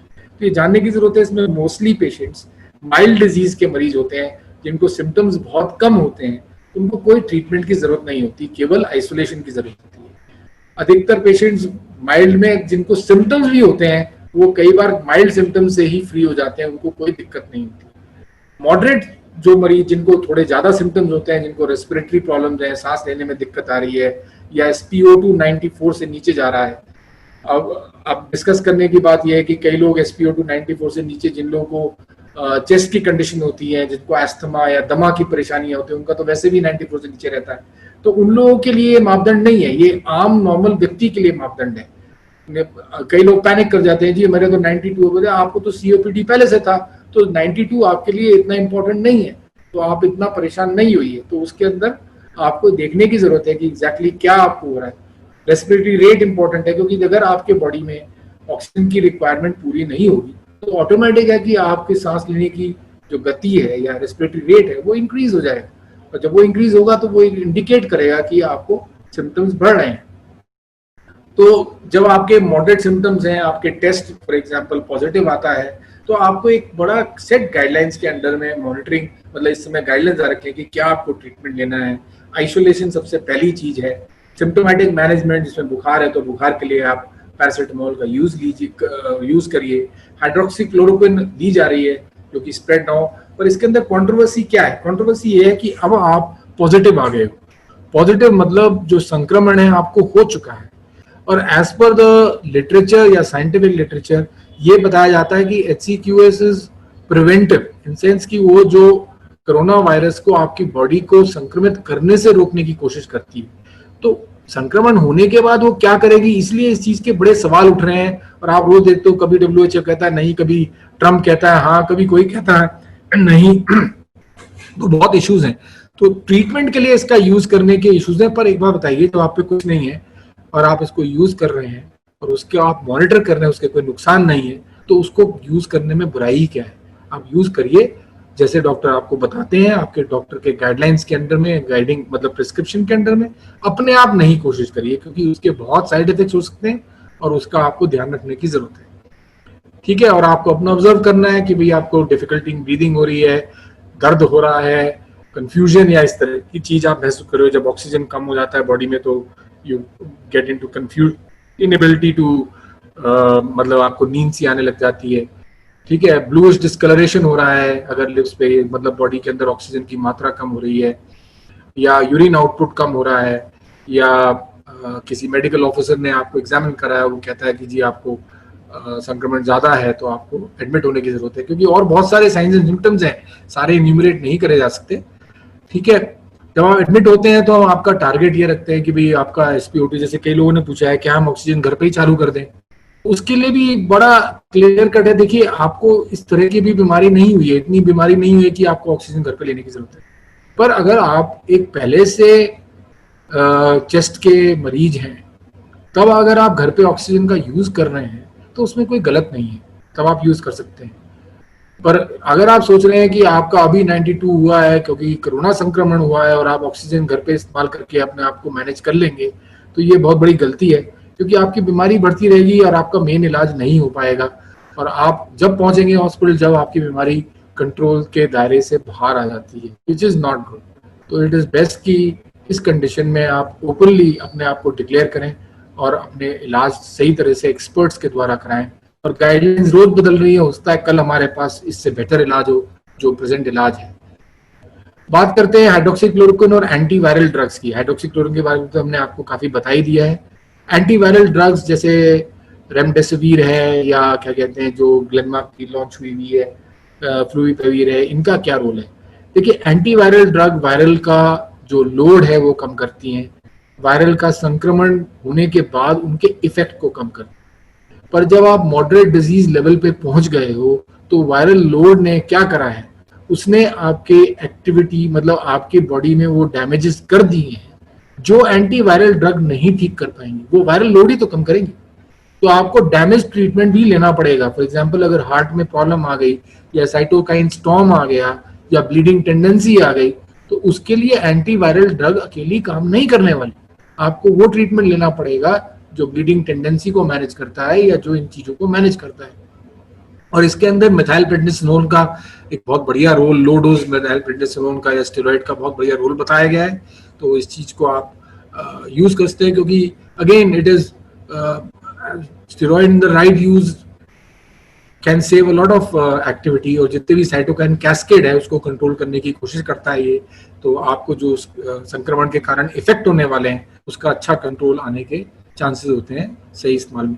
तो अगेन ये जितने भी इलाज मैं अभी आपको बता रहा हूँ, जो लास्ट पार्ट में जो बता रहा हूँ, वो they are not for you to do yourself. आप अपने आप बिल्कुल कभी भी कतई भी कोशिश ना करें, और इसके लिए बेस्ट है कि आप एक्सपर्ट की सलाह लें और डॉक्टर के गाइडेंस और अंडर एडमिटेड कंडीशन आप इसको करें, क्योंकि इसको मॉनिटर करना, इसको देखना कि क्या असर आ रहा है क्या नहीं आ रहा है, ये बहुत इंपॉर्टेंट है।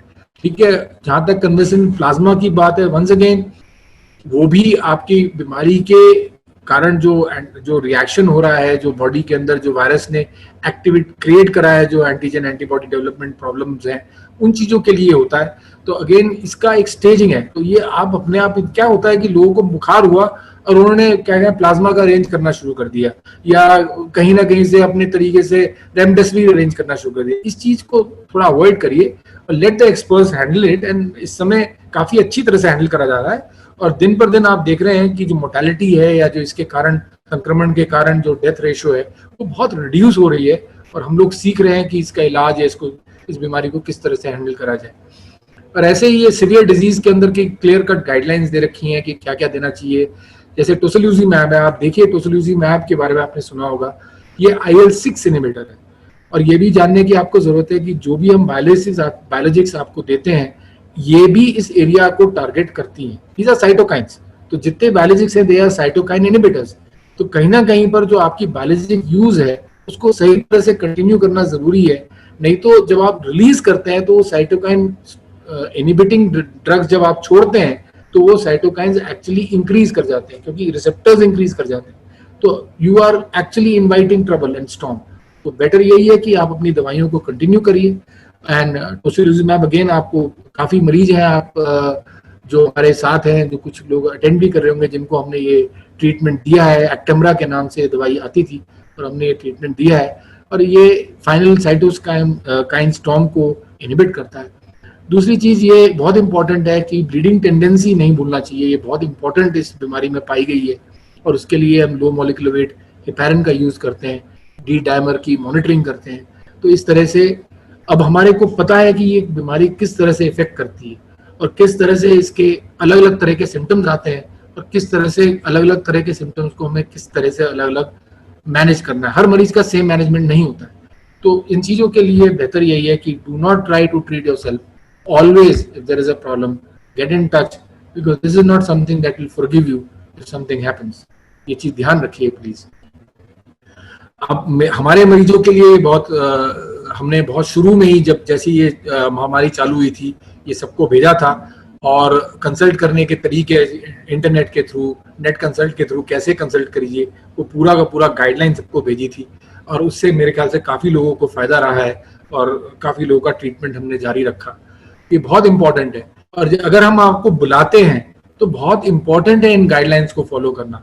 अगर कोई भी व्यक्ति अपॉइंटमेंट लेता है, ये जो आए हैं हमारे पास, उनको पता होगा कि ये गाइडलाइंस हम क्लियरली फॉलो करवाते हैं उनसे, कि भाई अगर आपको कोई भी प्रॉब्लम रही है तो आपकी सुरक्षा और हमारी सुरक्षा, सबकी सुरक्षा के लिए ये इंपॉर्टेंट है कि ये सारी चीज आप हमें क्लियरली बताएं और डॉक्यूमेंट करें। ये डॉक्यूमेंटेशन बहुत इंपॉर्टेंट होता है।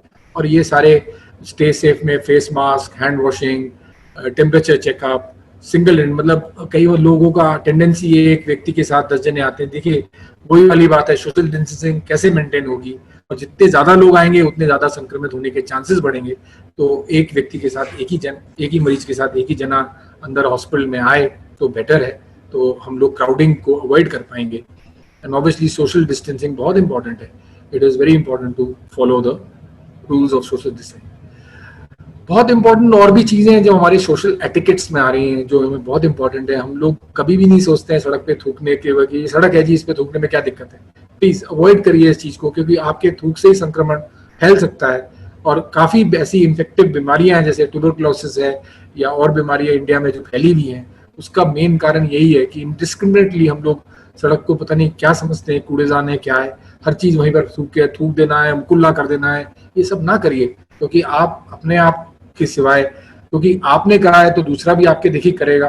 तो आपने इन्फेक्शन नहीं, आप अपने आप को करिए तो दूसरे से तो आपको इन्फेक्शन लग सकती है। तो हर जगह everybody has to start from himself. तो प्लीज इस चीज को अवॉइड करिए, ठीक है। क्लोज कांटेक्ट, ऑब्वियसली हाथ जोड़ना बहुत इंपॉर्टेंट है।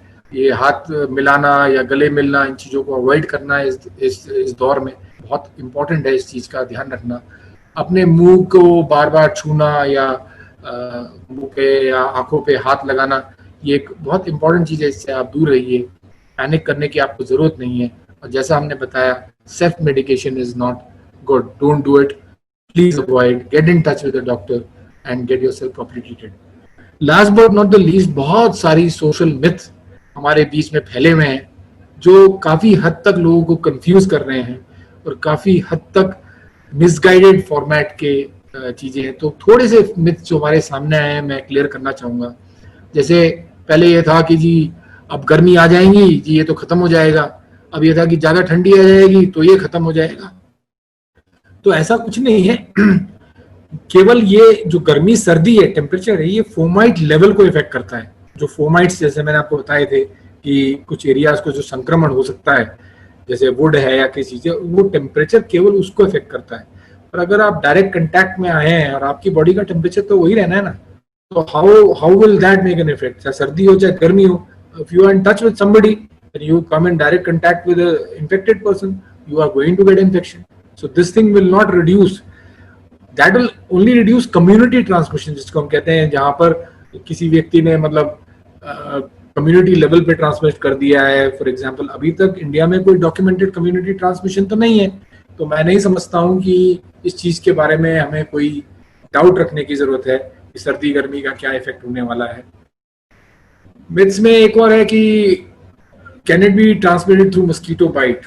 तो मस्कीटोज तो पता ही है आपको, दुनिया भर में घूम रहे हैं। तो क्या ये पॉसिबल है कि किसी संक्रमित मरीज से ने काटा और मस्कीटो के उस बाइट से हमें ये हो सकता है?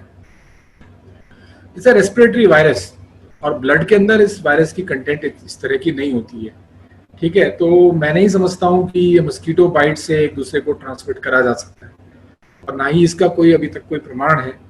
पर वही है कि मस्कीटो बाइट से बचना तो हमारा काम है। जैसे फॉर एग्जांपल मस्कीटो सीजन में पूरी बांह के कपड़े रखिए, और जो पहले आपको इस चीज़ से प्रोटेक्शन की, पानी नहीं जमा होने दीजिए, और मस्कीटो के एंटी मस्कीटो स्प्रेज और इस तरह की चीज़ों का इस्तेमाल करिए। तो वो आपको ध्यान रखने की ज़रूरत है, पर मस्कीटो से ट्रांसमिशन नहीं होता। क्या विटामिन सी सप्लीमेंट आपको बीमारी कैच करने से रोक देगा? ऐसा कुछ नहीं, वो कैच करने से नहीं रोकेगा। Vitamin C is immunity booster. तो आपको अगर बीमारी लगनी है, अगर किसी से संक्रमित व्यक्ति के पास आप जाते हो, तो आपको होनी ही होनी, वो आपको संक्रमण लगना है। पर यह है कि vitamin C intake can reduce the effect of the disease, या आप हो सकता है कि भी आपको उसका संक्रमण का इफेक्ट ज्यादा ना हो। एक और चीज है, drinking silver can kill strains of corona virus. ऐसा कुछ नहीं है, ठीक है। इट जस्ट इम्यूनिटी के लिए सिल्वर बताया जाता है, और भी कई चीजें हैं जैसे सिल्वर, जिंक, ये सब चीजें। पर इनकी फजूल की ज्यादा इस्तेमाल आपकी किडनी को डैमेज करेगी। और इस तरह के जो तरह के जो टोटके लोग इस्तेमाल करते हैं या बताते हैं, प्लीज इनको अवॉइड करिए, इनसे कोई फायदा नहीं होने वाला है। Kids can't catch the disease, ऐसा कुछ नहीं है। बीमारी बच्चों में भी हो सकती है। बल्कि लेटेस्ट न्यूज ये भी है कि गर्भ में जो बच्चा था उसको भी इस चीज का मां से इन्फेक्शन हो चुका है। तो इस तरह के हमारे पास डेटा हैं, तो ऐसा कुछ नहीं है। पर यह है कि बच्चों में क्योंकि इम्यूनिटी बेटर होती है, इसका संक्रमण जब होता है तो इसके इफेक्ट्स कम होते हैं। तो बच्चों में mortality is very very very low. तो पर उनका ध्यान और उनको ध्यान रखने की अपने आप की बहुत ज्यादा जरूरत है। एक और चीज बताई गई है कि लोग कहते हैं कि जी पानी बार बार पीते रहोगे तो जो वायरस है वो छाती में ना जाके पेट में जाएगा और पेट की एसिड से खत्म हो जाएगा। इस तरह की बहुत बातें करी गई हैं, और इसलिए कई लोग जो है बार बार पानी पीते रहते हैं कि भाई कोई भी अगर वायरस हम पे आया है तो धुल जाएगा। ऐसा कुछ प्रमाण है नहीं, और ना ही इस तरह की कोई बात क्लियरली बताई गई है। There is no scientific evidence to this. Vaccine के बारे में बहुत सवाल हैं सब लोगों के, कि रोज कोई आता है कि इसने निकाल दिया, उसने निकाल दिया, रशिया ने निकाल दिया। अभी लेटेस्ट 2 दिन पहले न्यूज में आ रखा था कि उन्होंने, देखिए वैक्सीन पे स्टडीज चल रही हैं, ये हम सब जानते हैं। वैक्सीन पे स्टडीज में जब तक हमारे पास सेफ्टी ट्रायल्स नहीं आएंगी, तब तक क्लियरली कहना कि इसका वैक्सीन अवेलेबल है या नहीं है, ये हम नहीं कह सकते। अभी तक जितनी भी बातें हैं सब मीडिया से हाइप करके, कि जी ये जो बात आई थी कि 15 अगस्त तक वैक्सीन आ जाएगा, कैसे पॉसिबल है? इट इज नॉट पॉसिबल कि इतनी जल्दी वैक्सीन के ट्रायल्स कंप्लीट हो जाए। कहने का मतलब उनका यही था कि वैक्सीन के ट्रायल में बाधा ना डाला जाए। जो लाल फीताशाही दुनिया है हम लोगों की, वो लाल फीते काट दिए जाएं, जो कि हम इस प्रोसेस को एज फास्ट एज पॉसिबल कर सके। पर साइंटिफिक कम्युनिटी कभी भी साइंटिफिक एविडेंस में शॉर्टकट नहीं करती है। उसको अपने पूरे प्रयोग पूरी करने जरूरी है, सेफ्टी की पूरे प्रमाण करने जरूरी है, तभी इस चीज को हम लोग देते हैं। देयर इज नो शॉटगनिंग कि नहीं जी अभी कोई सेफ्टी प्रमाण नहीं हुआ और हमने लॉन्च कर दिया केवल एक जीतने के लिए। तो ये साइंटिफिक कम्युनिटी एक्सेप्ट नहीं करने वाली है। और अगर किसी ने लॉन्च भी कर दिया, ऐसे कह भी दिया, उसका बहुत सिवियर साइंटिफिक स्क्रूटनी होगी, और अगर वो गलत निकला तो उसके अगेंस्ट जो भी कार्रवाई करी जाती है। पर ये चल रहा है, और इस महामारी में कई लोगों ने ऐसी बातें भी कही हैं जो साइंटिफिकली इनकरेक्ट थी, और अनफॉर्चुनेटली उन लोगों को फिर बाद में इस चीज के लिए रेप्रिमांड भी करा गया है। तो मेरी राय यही है कि वैक्सीन के बारे में ज्यादा बात करने की जरूरत नहीं है। Let us wait, when it comes then we will talk. As far as ultraviolet disinfected lamp, can it kill the new coronavirus? पहली चीज तो यह है कि अल्ट्रावायलेट जो है वो अपने आप में बहुत हार्मफुल है। आप उससे जब एक्सपोजर होता है आपको, तो बहुत स्किन को इरिटेट करता है, वो जला भी सकता है आपको। तो it's not good to sit in ultraviolet lamps. Yes, if there is area, जैसे रूम है, आपने अल्ट्रावायलेट लाइट उसमें लगा रखी है, उस रूम को आप सैनिटाइज कर रहे हो उसके थ्रू, तो उस लेवल पर हम मानते हैं कि यूवी लैम्प का कुछ रोल है। पर आप अल्ट्रावायलेट लैम्प के अंदर में, रेडिएशन के अंदर में खड़े हो जाएं, you are calling for trouble because it can burn your skin like anything. Please avoid doing such thing. So receiving a letter or package from infected area is unsafe. तो इसके बारे में मैंने बहुत ही क्लियरली आपको बताया। देखिए, अगर आपको दूर से कोई पैकेज आ रहा है तो उसको पहुंचने ही 24 घंटे लगने हैं आपके पास। आप समझ सकते हैं कि 24 घंटे में वो आपके पास पहुंचा है, तो उसमें जो भी संक्रमण है वो वैसे ही खत्म हो गया है। तो इस चीज का अननेसेसरी हुआ बनाया हुआ है कि देखो ये चीज वहां से आई हुई है, चाइना से चीज इंडिया में पहुंचेगी, उसको 24 घंटे से ज्यादा लगने हैं पहुंचने में। जब तक वो पहुंचेगी उसका संक्रमण खत्म हो गया। तो कोई इन्फेक्शन इस तरह से नहीं ट्रांसमिट होता है, और मेरे ख्याल से इस चीज का जो मिथ है वो हमें खत्म करनी चाहिए।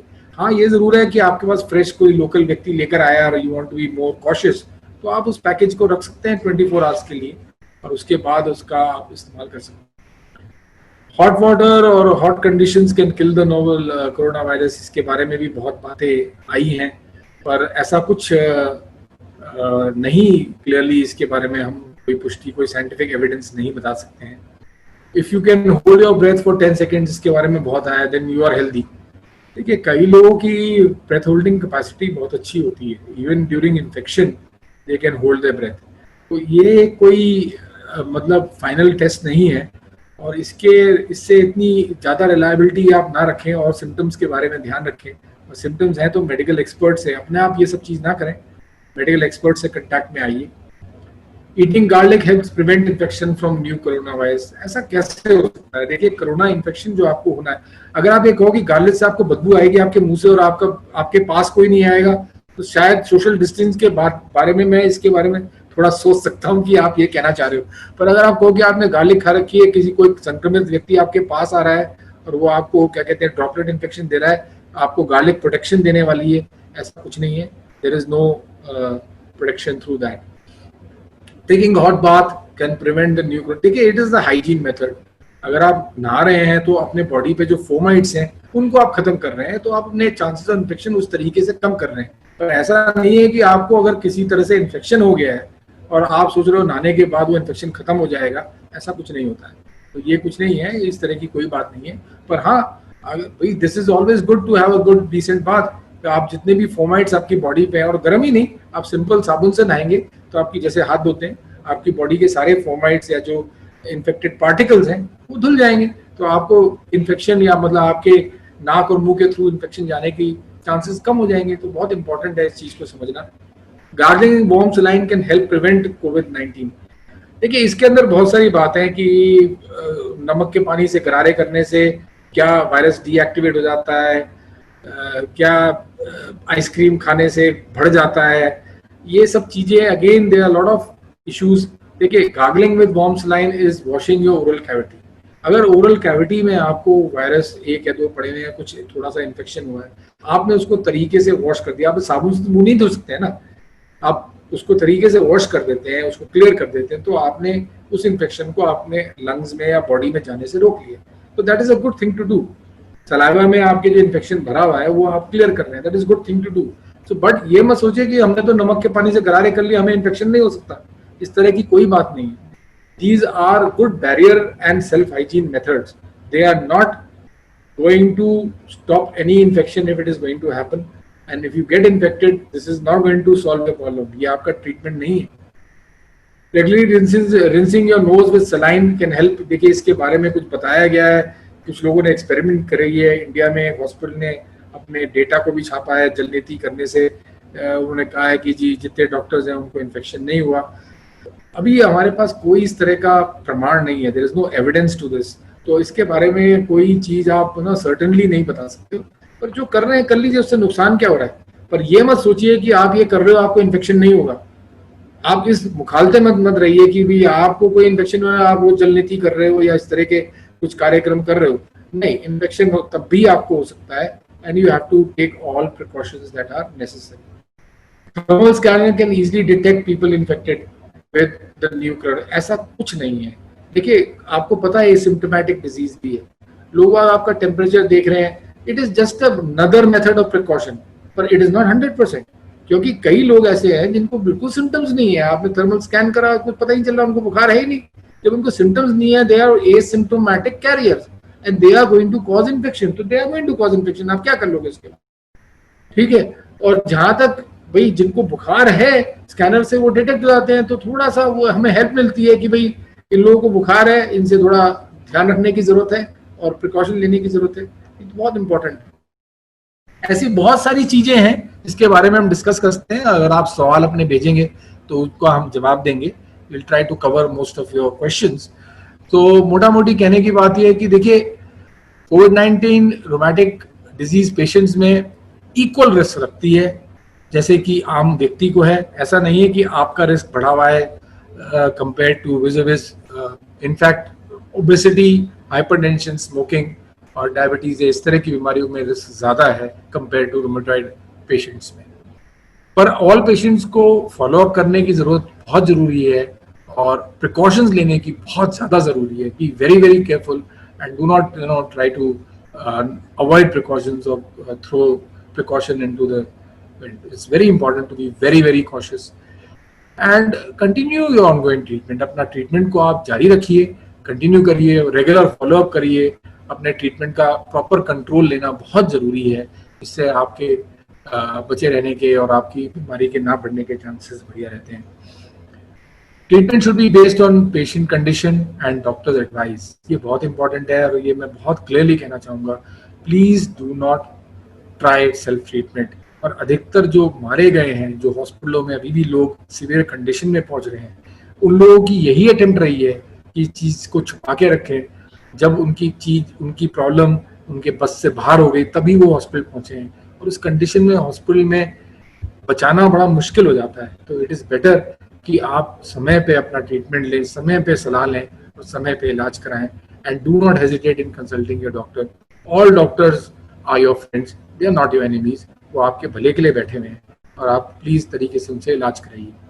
फॉलो अप बहुत जरूरी है, प्रिकॉशंस बहुत जरूरी है, hand wash and social distancing बहुत जरूरी है।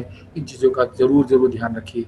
देखिए हर चीज में अच्छी और बुरी आउटकम होती है, कुछ अच्छे आउटकम्स भी मैं आपको बता सकता हूँ। फॉर एग्जाम्पल, अगर हम ये हाइजीन लेवल को अपने इंडिया में बढ़ा लेंगे, जिसको हम स्वच्छ भारत कहते हैं, हम रियल स्वच्छ भारत की तरफ पहुंचेंगे, तो ये स्वच्छता है, हमारी जितनी इन्फेक्टिव डिजीजेज हैं लाइक ट्यूबरकुलोसिस और इस तरह की जो टीबी इंडिया में फैली हुई है, वो सब खत्म हो जाएगी। कोई थूकेगा नहीं अगर वो सीख जाएंगे हाइजीन, मुंह पे मास्क रखेंगे, तो आपको टीबी का इन्फेक्शन कैसे होगा? तो आप इन्फेक्शन से कितना बचेंगे? तो हो सकता है आने वाले सालों में हम देखेंगे कि ये जो कॉमन इन्फेक्टिव डिजीजेज हैं जिससे हम लोग सफर करते हैं, ये रिड्यूस हो जाने वाली है इंडिया में, क्योंकि हम लोग ये अच्छे हाइजीन मेथड्स और अच्छे प्रिकॉशंस हम सीखने लगे हैं। और it's important to follow these things and even tell others to follow it. आप इससे नहीं झिझकिए कि आप लोगों को बताएं कि देखिए ये करना बहुत जरूरी है, और it is better for not only for him, for everybody else. So thank you very much for a patient hearing. आपको बहुत बहुत धन्यवाद, आपने तसल्ली से हमारे प्रोग्राम को सुना, और इसका एक वर्जन और लोगों पे ट्रांसमिट भी होगा। और अब मैं I am ready to take your questions. कोई भी सवाल आपके पास हो तो आप प्लीज उसको टाइप इन करिए और हम फॉलो अप करेंगे क्वेश्चंस की। Over to you doctor Mangesh. Thank you sir, thank you. मेरा सभी श्रोताओं से निवेदन है कि वो Q&A वहां पे बॉक्स है बॉटम में, वहां पे आप आपके जो सवाल है वो आप टाइप कर सकते हो, डॉक्टर साहब उसका जवाब देंगे। सो कुछ सवाल आए हैं सर हमें। मिस्टर गजानन पूछ रहे हैं कि patient with RA should stop NSAID और continue if she and he is tested positive। मैंने इसके बारे में आपको थोड़ा सा बताया है। देखिए NSAIDs के बारे में जो इशू था वो शुरू में आया था, जब कोरोना वायरस के बारे में हमें इतना ज्यादा नहीं पता था, वो किस तरह से इफेक्ट करता है इसके बारे में हमें बहुत ज्यादा जानकारी नहीं थी। तो शुरू में हमने ये सोचा था कि NSAIDs जो मरीज ले रहे हैं उनको कोरोना संक्रमण होने के बाद प्रॉब्लम बढ़ सकती हैं, ठीक है, और उनके आउटकम ज्यादा अच्छे नहीं आ रहे हैं। पहली चीज तो जो लोग रूमेटॉइड में NSAID ले रहे हैं उनको कंटिन्यू करना चाहिए। दूसरी चीज ये है कि अगर वो संक्रमित, when they get infected, how they should do. So उस समय NSAIDs की जरूरत इतनी नहीं होती, then you are trying to treat the disease, main disease. तो उस समय जो मेन डिजीज का इलाज है वो चल रहा है, तो उसके बारे में तो ये है कि उस समय जो आपका ट्रीटिंग डॉक्टर है उसने बताना है कि क्या करना है। और जहां तक आपको NSAID अगर डॉक्टर ने प्रिस्क्राइब कर रखी है, उसका फंक्शन है, NSAID केवल पेन किलर नहीं है, it is non steroidal anti inflammatory drug. So what are we targeting? Inflammation. तो आपकी बॉडी में जो इन्फ्लेमेशन है जिसको आप बाय कहते हैं वो अवेलेबल है, उसको हमें रिड्यूस करना है जो कि आपकी बॉडी कंट्रोल में आए। तो अगर आपको NSAID किसी डॉक्टर ने प्रिस्क्राइब कर रखी है, then you have to continue, not avoid it, you have to maintain your treatment so that it is required. And अगर आपको जरूरत नहीं है तो आप प्लीज उसको ना यूज करें।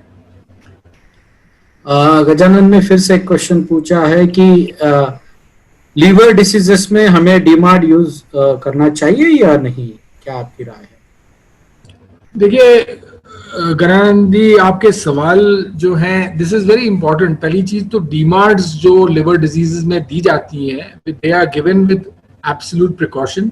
हम लोग रेगुलर लिवर मॉनिटर करते हैं, और वो दवाइयां जो लिवर पे इतनी टॉक्सिक नहीं होती हैं वो ज्यादा दी जाती हैं, वो ज्यादा टारगेट करी जाती हैं।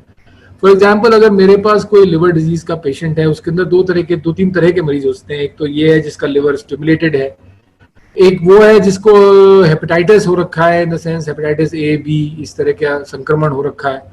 उस तरह के कंडीशन में अलग अलग फॉर्मेट्स हैं, डिपेंड करता है कि भाई आपका वायरल लोड क्या है।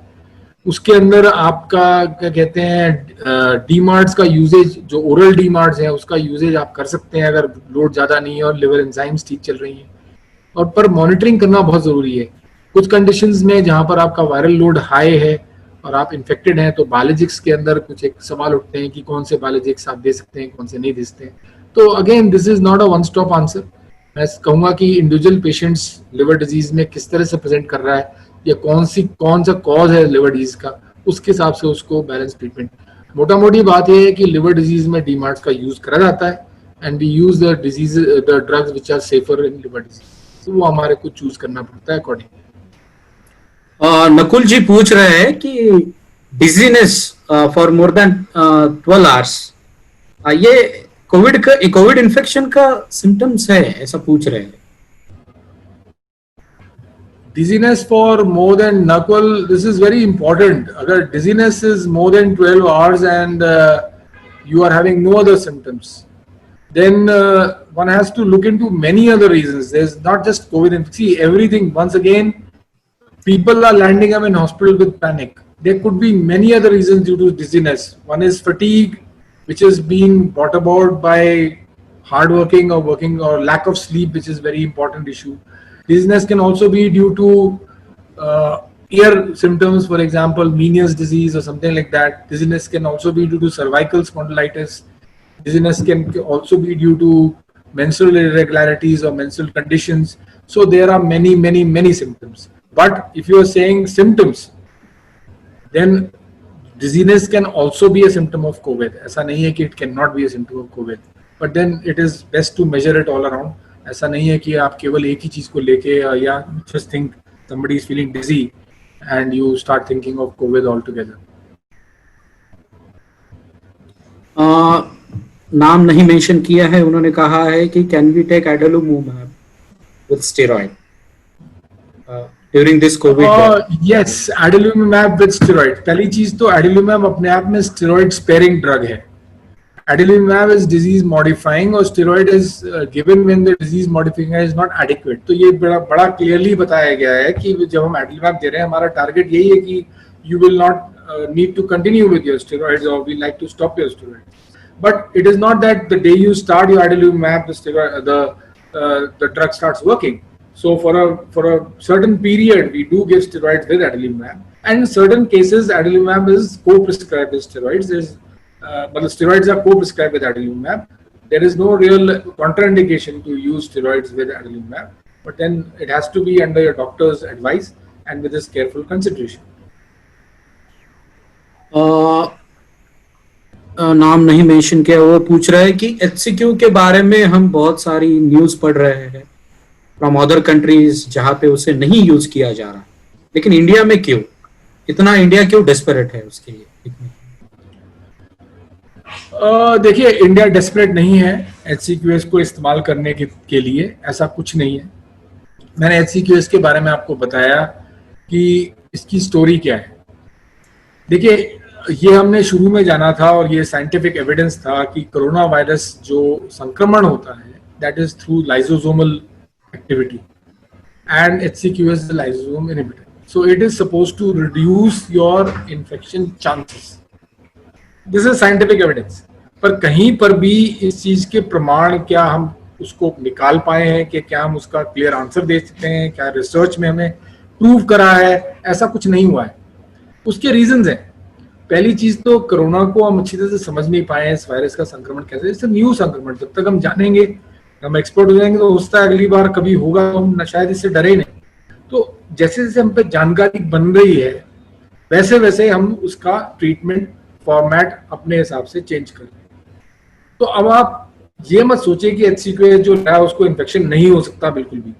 We are only trying to reduce the chances of infection. तो और इंडिया में जो यूज हो रहा है, जैसा मैंने कहा, जिन लोगों को इन्फेक्शन हो जाता है तब भी HCQS का यूज है. अगेन इस पे बहुत डाउट है. There is no answer to that कि विल इट वर्क और विल इट नॉट वर्क. हम क्यों दे रहे हैं? हम कह रहे हैं कि देखिए, दे रहे हैं, नुकसान तो नहीं दे रही, कुछ और तो नहीं है हमारे पास. जब तक कुछ और नहीं है तो कुछ भी हम दे रहे हैं तो उसको देने दीजिए.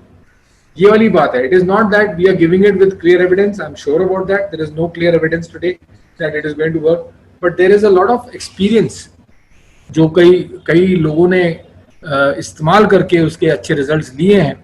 तो experience does not come into evidence. हम अब उस एविडेंस को डेवलप कर रहे हैं और अभी उस चीज का वर्डिक्ट अभी आउट नहीं है.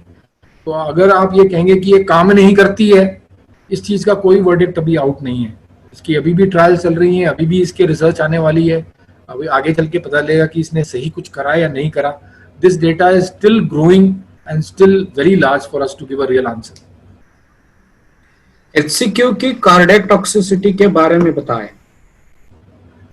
कार्डियक टॉक्सिसिटी की जहां तक बात है, देखिए, जिन लोगों को एरिथमियाज हैं, this is suppose to increase arrhythmias, मतलब जो एक्स्ट्रा बीट्स और इस तरह की जो कार्डियक कंडीशंस आती हैं. तो ये चीज HCQS के साथ हो सकती है. अब ये डिपेंड करता है मरीज के पर. कुछ मरीज बहुत कम डोज से भी इस तरह के एरिथमियाज प्रेजेंट करते हैं और कई लोग कुछ हाई डोज भी इसकी ले लेते हैं और कोई दिक्कत नहीं आती. पर मोटा मोटी देखिए, हम रूमेटॉइड पेशेंट्स को ट्रीट कर रहे हैं. हमारे पास कई सौ पेशेंट्स हैं जो HCQS के ट्रीटमेंट में हैं, जो रोजाना HCQS ले रहे हैं, HCQ ले रहे हैं, हाइड्रोक्सीक्लोरोक्विन ले रहे हैं, और हम लोग उनको पहले इवेल्युएट करके ट्रीटमेंट देते हैं। और पोस्ट इवैल्यूएशन ट्रीटमेंट में किसी को भी कोई कार्डियक टॉक्सिसिटी हमें नहीं मिलती है। यहाँ तक कि हमारी रेड बॉक्स वार्निंग में भी ये नहीं लिखा गया है कि हम रेगुलरली कार्डियक कंडीशन को मॉनिटर करें, तो ऐसा कुछ नहीं है। पर देखिए, अब इस संक्रमण के दौरान उसकी यूज की डोजेज जो है वो बहुत अलग तरीके से यूज करी गई है। शुरू में कुछ लोगों ने 400 मिलीग्राम रोज भी ली है, that was a very high dose, और जितनी आपकी डोज बढ़ती जाएगी उतनी कार्डियक टॉक्सिसिटी एक्सपेक्टेड इंक्रीज होगी। तो वहां पर हम लोगों ने कैलामिटीज देखी हैं, पर मोस्टली जो भी HCQS ले, पहली बात तो अपने आप ना डिसाइड करे लेने के लिए, this should be done under medical advice, under medical guidelines and supervision. अगर कार्डियक कंडीशंस नहीं है और कार्डियक क्या कहते हैं एरिथमियास पेशेंट को नहीं है, तो कोई टॉक्सिसिटी क्रिएट नहीं होती है, कोई दिक्कतें नहीं होती है। यूजली जिन लोगों को पहले से दिक्कत है उनको प्रॉब्लम आती है।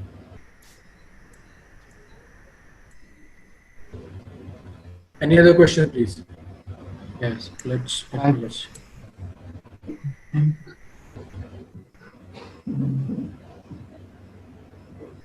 ऐसी कौन सी दवाइयां हैं जो गठिया रोग में यूज होती है जिसे कोविड-19 होने के बाद बंद करना चाहिए? देखिए, वो हमने आपको बताया है, I think we covered that in the slides, कि जब आपको कोविड-19 हो जाता है तो ऑर्डिनरी डीमार्ट्स हम बंद करते हैं। जो आपके एक्टिव डीमार्ट्स, डिजीज मॉडिफाइंग मेडिसिन हैं, उनको बंद करा जाता है। जहां तक बायोलॉजिक्स का सवाल है, जो लोग बायोलॉजिक्स यूज कर रहे हैं उनको पता है कि बायोलॉजिक्स में गैपिंग होती है। ये नहीं कि एक इंजेक्शन दिया और रोज चल रहा है इंजेक्शन, उसका इंजेक्शन में गैप होता है, 10, 15, 20 दिन में, 1 महीने तक का भी गैप किया जाता है, और उससे ज्यादा का भी गैप किया जाता है मरीजों में। तो ऐसे कुछ नहीं है कि आपको उसके बारे में कुछ चिंता करने की जरूरत है, क्योंकि आपका गैप ऐसे ही बना हुआ है। जो ओरल डीमार्ट्स हैं, जब आप इन्फेक्शन के स्टेटस पे आ गए हो तब आपको बंद करनी पड़ती है मोस्टली, क्योंकि आपको जो डिजीज कंट्रोल की दूसरी दवाइयां हैं उससे आपको डिजीज कंट्रोल लेना जा रहा है। अगेन, इसका आंसर जो है इंडिविजुअलिस्टिक है, हर पेशेंट के साथ अलग है। तो talk to your doctor, it is best कि डॉक्टर इसका जवाब आपको दे, जो आपका डॉक्टर ट्रीट कर रहा है, और उसके साथ आपका जो रोमेटोलॉजिस्ट ट्रीट कर रहा है वो इन टच में रहे। क्या गठिया के मरीज कोविड इन्फेक्शन के लिए ज्यादा प्रोन है? और यदि गठिया रोग में कोविड हो जाता है तो वो सीरियस हो जाते हैं क्या, ये पूछ रहे हैं। नहीं, देखिए, प्रोन टू इन्फेक्शन ये हमने बता दिया है कि नहीं, they are not more prone to infection, ऐसा कुछ नहीं है। उनको भी दूसरों के लेवल के ही चांसेस हैं। जब उनको वो रोग हो जाता है वो ज्यादा सीरियस होता है, ऐसा भी कोई प्रमाण नहीं है। In fact data says very clearly that there is no exaggerated or increased mortality in rheumatoid patients. ये डेटा अभी तक हमारे पास वर्ल्ड वाइड से आ चुका है। तो ऐसा कुछ नहीं है कि अगर आपको इन्फेक्शन हो गया तो आपकी मोर्टेलिटी या आपके दिक्कतें ज़्यादा आने वाली हैं, इस तरह का कोई प्रमाण नहीं है। तो गठिया वाई के मरीजों को मैं क्लियरली कह रहा हूँ कि कोई इस तरह की परेशानी नहीं है। They are as equal to any ordinary rheumatoid patient. But ये ध्यान रखने की हमें ज़रूरत है कि यूजुअली जो लोग हैं जिनकी एज ज़्यादा है, जिनको और भी डिसेबिलिटीज़ हैं साथ में या कोमोबिलिटीज़ हैं, उनको दिक्कतें ज़्यादा आती हैं। I think questions are over. Okay, sir. There is one question which I can see here is again from Mr. Suryavanshi. It is about JAK inhibitors. Oh, yeah. So let me just shortly tell you, there is a lot of issue about this thing, which is still not out. There needs to be a verdict. Verdict is not, it's still off label.